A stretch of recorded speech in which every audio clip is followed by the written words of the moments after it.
चलिए एक मंजर सोचते हैं। बाहर बारिश हो रही है और एक लड़का है जो अपनी डायरी में खोया हुआ है। आज ना हम उसी की कहानी के पन्ने पलटने वाले हैं। वो अपनी डायरी में लिखता है, ये कहानी अधूरी है पर सच्ची है। अब देखिए, ये सिर्फ दो चार शब्द नहीं है, ये तो एक पहेली है। मतलब एक ऐसी कहानी जो अपनी मंजिल पर तो नहीं पहुंच पाई, लेकिन उसका जो सफर था ना, वो बिल्कुल सच्चा था। तो चलिए मिलकर इस अधूरे सच को समझने की कोशिश करते हैं। तो कहानी की शुरुआत होती है एक कॉलेज कैंपस से। हमारे दो मेन किरदार हैं, अनुराग और त्रिशा। और ये बात है उनकी पहली मुलाकात की। वो एक पल जिसने सच में सब कुछ बदल दिया। अनुराग की नजरों से देखें तो त्रिशा कोई आम लड़की थी ही नहीं। उसकी हंसी मानो जैसे सुबह की पहली किरण हो, और उसके बाल जब हवा में लहराते थे तो लगता था जैसे कोई स्लो मोशन फिल्म चल रही हो। उसे देखकर अनुराग को पहली बार ऐसा लगा कि शायद वो जिंदगी भर इसी एक पल का इंतजार कर रहा था।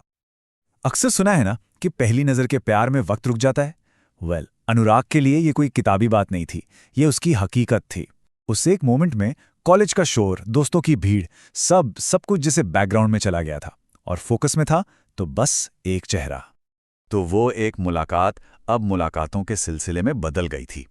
चलिए अब कहानी के उस हिस्से में चलते हैं जहां दोस्ती की जमीन पर ना धीरे धीरे मोहब्बत का एक पौधा पनप रहा था। उनका रिश्ता ना बहुत ही छोटी छोटी लेकिन गहरी चीजों से बना था, जैसे कॉफी पीते हुए घंटों हंसना, या फिर लाइब्रेरी में किताबों के बीच की वो खामोशी, देर रात तक फोन पर बातें करना जो कभी खत्म ही नहीं होती थी। और हाँ, वो वाली खामोशी भी जिसमें कुछ कहने की जरूरत ही नहीं पड़ती थी, सब कुछ बस महसूस हो जाता था। और पता है उनके रिश्ते की सबसे खूबसूरत बात क्या थी? उसे किसी नाम की जरूरत ही नहीं थी। कुछ एहसास इतने गहरे होते हैं कि अगर उन्हें शब्दों में बांधो तो वो छोटे लगने लगते हैं। ये प्यार भी ऐसा ही था। कहा नहीं गया, बस महसूस किया जा रहा था दोनों तरफ। लेकिन हर कहानी हमेशा सीधी सपाट तो नहीं चलती है ना। अब आता है कहानी में वो मोड़ जहां सब कुछ बिखरने वाला था। और फिर एक दिन एक झटके में सब बदल गया। सोचिए, जिस इंसान के आसपास उसने अपनी पूरी दुनिया बना ली थी, वो अब किसी और की कहानी का हिस्सा थी। ये देखना सच में किसी बुरे सपने के सच होने जैसा था। दिल टूटने से भी ज्यादा दर्द पता है किसमें होता है? उन सवालों में जो पीछे छूट जाते हैं। अनुराग के दिमाग में भी हजारों चीजें चल रही थी, पर वो सब आकर एक ही सवाल पर रुक गई। क्यों? आखिर ऐसा हुआ तो क्यों हुआ? और इस क्यों का कोई जवाब नहीं था, बस खामोशी थी। एक ऐसी खामोशी जो इतनी गहरी और चुभने वाली थी कि उसने अनुराग के अंदर जैसे सब कुछ खाली कर दिया। इसके बाद अनुराग की दुनिया ही बदल गई।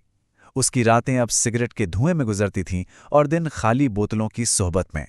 वो अक्सर आधी रात को सुनसान सड़कों पर अकेला घूमता रहता और लोगों से मिलता तो चेहरे पर एक झूठी खोखली सी मुस्कान ओढ़ लेता था। ये एक ऐसा दौर था जब वो खुद से ही लड़ रहा था, और ऐसी लड़ाई में अक्सर इंसान हार ही जाता है। लेकिन कहानी यहां खत्म नहीं होती, बिल्कुल नहीं। अब हम अनुराग के सफर के उस हिस्से में चलेंगे जहां वो इस दर्द से कुछ नया सीखता है।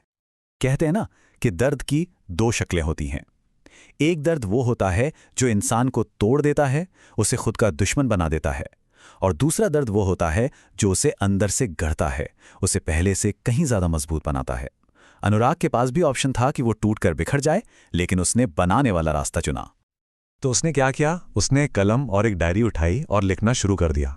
अपना सारा दर्द, अपना प्यार, अपनी यादें, सब कुछ उन पन्नों पर उतार दिया। और जानते हैं, उसका लिखा हर एक शब्द उसे मजबूती की तरफ ले जाने वाला एक कदम बन रहा था। वो खुद को ठीक कर रहा था। और लिखते लिखते ना उसे एक बहुत गहरी बात समझ में आई। उसे एहसास हुआ कि प्यार का मतलब सिर्फ किसी को पाना नहीं होता। कभी कभी प्यार का मतलब किसी को जाने देना भी होता है। खोना भी प्यार का ही एक हिस्सा है। तो अब हम कहानी के आखिरी पड़ाव पर पहुंच चुके हैं। ये वो हिस्सा है जहां अनुराग को अपनी इस अधूरी कहानी का असली मतलब समझ में आता है। अपनी डायरी के आखिरी पन्ने पर वो लिखता है, ये मेरी अधूरी प्रेम कहानी है। इन शब्दों के साथ वो अपनी कहानी को एक अंजाम देता है। हाँ, उसकी आंखों में आंसू थे, पर दिल में एक अजीब सा सुकून भी था। ये सुकून था एक नई तरह की पूर्णता का। मतलब वो अपनी अधूरी कहानी के बावजूद पूरा महसूस नहीं कर रहा था, बल्कि उस कहानी की वजह से पूरा महसूस कर रहा था। अपूर्णता में ही उसे शांति मिल गई थी। और शायद यही इस पूरी कहानी का सबसे गहरा सच है कि कभी-कभी एक अधूरा प्यार ही इंसान को पूरा करता है। जिस चीज़ ने अनुराग को तोड़ा था, उसी ने उसे एक मुकम्मल इंसान बनाया। हो सकता है कुछ कहानियां होती ही इसलिए हैं कि वो अधूरी रहकर हमें पूरा कर सकें। तो ये सवाल शायद हम सबके लिए है। क्या हर कहानी का मुकम्मल होना जरूरी है, या फिर कुछ कहानियों की असली खूबसूरती उनके अधूरेपन में ही छिपी होती है? इस पर जरूर सोचिएगा।